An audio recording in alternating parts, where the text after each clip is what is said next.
Dans cette vidéo, on va regarder pour réaliser des présentations pour impression, bien pour envoi de fichiers de plans AutoCAD.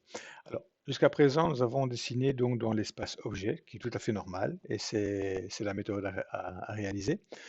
Mais par contre, quand on veut imprimer, on va utiliser donc les présentations, donc layout en anglais. Alors, la première chose à faire, ici donc, on a travaillé sur un format A4, d'accord, qui est un format en format portrait, pardon. Portrait, c'est en horizontal. Alors, la première chose à faire, c'est de cliquer sur Layout 2 ou 1, ça dépend lequel vous avez à l'écran, ou Présentation 1, peu importe. On va cliquer droit et on va tout d'abord le renommer. Et on va le renommer en A4 Portrait ou A4 Vertical, peu importe. Voilà. Alors, ici, vous avez donc votre feuille qui est comme ceci, d'accord? Et à l'intérieur, vous voyez un espace pointillé. Cet espace pointillé, en fait, c'est la zone imprimable. Donc, c'est-à-dire tout ce qui est à l'extérieur de ce pointillé ne sera pas imprimé.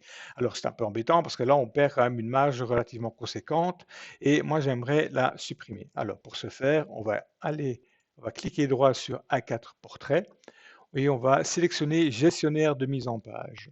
Voilà, gestionnaire de mise en page, A4 Portrait. C'est bien celui-là que je vais modifier. Alors ici, on va travailler en ISO A4 210 par 297. Alors faites bien attention parce que des ISO A4, il y en a quelques-uns. Vous avez des Expand, des Full Blade et vous avez par exemple ici ISO A4 210 par 297 et 297 par 210. Vous prenez bien le 210 par 297 pour l'instant. C'est un exemple. On va bien sélectionner le mode portrait qui est là. En imprimant traceur, par défaut, pour que ce soit universel, on va choisir DWG to PDF.pc3. Pourquoi? Parce qu'en fait, quand on va imprimer, ça va nous sortir un PDF que là, on peut exploiter sur tout type d'imprimante et même envoyer en pièces jointes aux autres personnes. Alors, pour supprimer ces marges, on va aller simplement dans Propriétés. On va aller dans Modifier les formats de papier standard, zone d'impression. Et ici, on va aller rechercher exactement le même nom, donc ISO A4 210 par 297. Donc ISO A4 210 par 297, c'est celui-là, voilà. On va cliquer sur Modifier. Et vous voyez ici, ben, il nous a mis des marges à 17 mm du bord de la feuille. Alors, je vais tout mettre à 0. Voilà, je fais suivant. Et là, vous allez voir, terminé, OK. Oui, OK. Et là, vous allez voir que nos marges ont totalement disparu. Voilà. Alors, donc là maintenant, notre feuille est prête pour une impression en pleine page. Alors maintenant, ce qu'on va réaliser, c'est on va se mettre dans nos calques feuilles et on va réaliser notre cadre. Alors pour ce faire, on doit faire un décalage de 10 mm, comme on a fait dans l'espace objet qui est ici.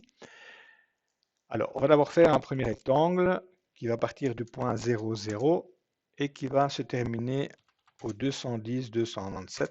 Voilà.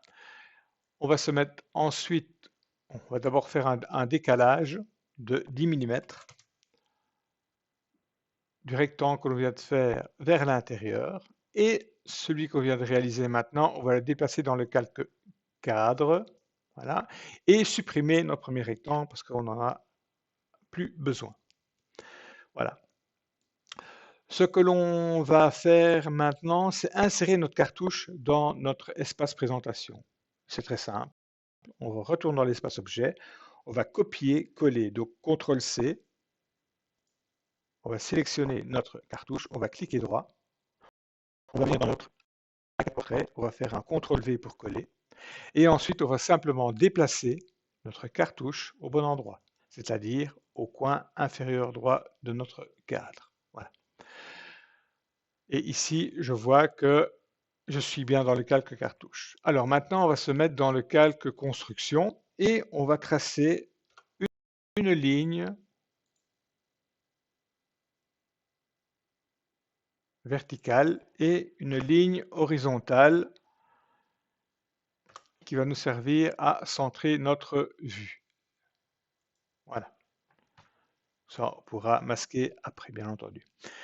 Voilà, maintenant je reviens dans mon espace objet et maintenant je veux carrément supprimer tout ceci. On n'en aura plus besoin parce que tout sera dans l'espace A4 portrait. Alors, maintenant, la prochaine étape, c'est de sauvegarder votre gabarit tel quel. Donc maintenant, ici, je reviens ici. Je vais dans Enregistrer sous, Gabarit dessin et je cartouche, je vais mettre EAFC. Voilà, comme ça, j'ai mon gabarit EAFC. Je fais Enregistrer, je fais OK. Et voilà, maintenant, il est enregistré. Je vais le quitter. Et maintenant, je vais faire Nouveau ici et je vais parcourir les gabarits et je vais rechercher mon gabarit EAFC. Je vais descendre ma feuille EAFC et là, il m'ouvre un nouveau dessin. Alors, je reviens dans mon espace objet et maintenant, je vais dessiner un rectangle dans le calque vue, un rectangle de 100 mm sur 50. J'ai dessiné un peu n'importe où sur la feuille parce que je n'ai plus de point de repère, je n'ai même pas commencé au point 0.0. Alors maintenant, je vais me mettre dans le calque cotation et je vais faire une cotation linéaire de ceci. Voilà. Et une autre ici. Voilà. Donc c'est bien 100 par 50. Je reviens dans mon A4 portrait et ici, il n'y apparaît pas. C'est normal parce que je l'ai dessiné un peu n'importe où. Alors pour le faire apparaître, il suffit d'aller ici dans le petit onglet Présentation, choisir Rectangulaire, sélectionner le coin supérieur gauche de mon cadre et ensuite le coin inférieur droit de mon cadre. Et vous voyez que ici, il est venu le placer. Alors, si je clique sur la fenêtre que je viens de faire là maintenant, vous avez une petite flèche en plein milieu. Parce que je suis persuadé qu'il ne m'a pas inséré ceci à l'échelle 1 sur 1. Alors, regardez bien les cotations. Je vais zoomer un peu pour voir. Je vais sur la flèche qui est là. Voilà. Et je vais mettre à l'échelle 1 sur 1. Et vous voyez que mes cotations n'ont pas changé. Je vais mettre maintenant à l'échelle 1,5. Et mes cotations n'ont toujours pas changé. Ça veut dire que ici, l'avantage, c'est qu'on va pouvoir réduire toutes les fenêtres, mettre plusieurs dessins sur une seule feuille et venir choisir l'échelle qui est là. Alors, pour l'instant, je vais me mettre en l'échelle 1 sur 1. Voilà. Je vais venir ici sélectionner ma feuille. Voilà. Pour centrer ma vue, il y a plusieurs solutions. Je vais d'abord vous montrer celle que je fais. Je retourne dans l'espace objet. Je retourne dans l'espace objet, voilà, et je vais aller dans mon calque construction et je vais tracer, par exemple, une diagonale simplement pour trouver mon centre qui est là.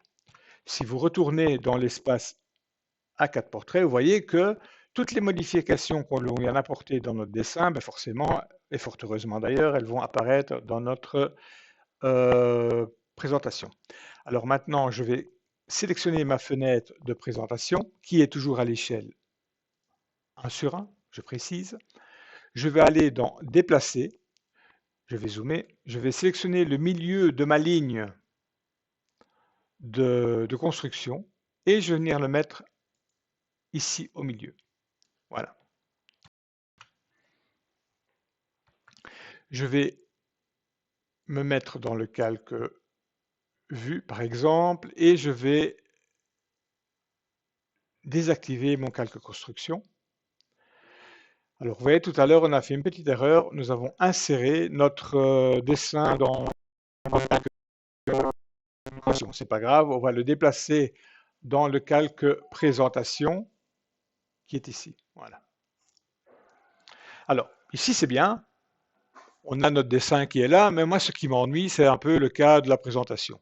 Alors, vous allez comprendre pourquoi je vous ai fait créer un calque présentation, parce qu'on va simplement venir ici, on va désactiver le calque présentation et il disparaît. Et là, on a vraiment notre dessin qui apparaît avec les cotations. Voilà, donc ici, en fait, c'était pour la mise en page. Il suffit maintenant de compléter le cartouche Et bien entendu, vous pouvez créer autant de, de présentations que vous voulez en cliquant sur le petit plus qui est là et en faisant d'autres présentations, par exemple en A3 paysage, peu importe. Voilà, c'est vraiment illimité. C'est à vous de réaliser ce que vous avez besoin.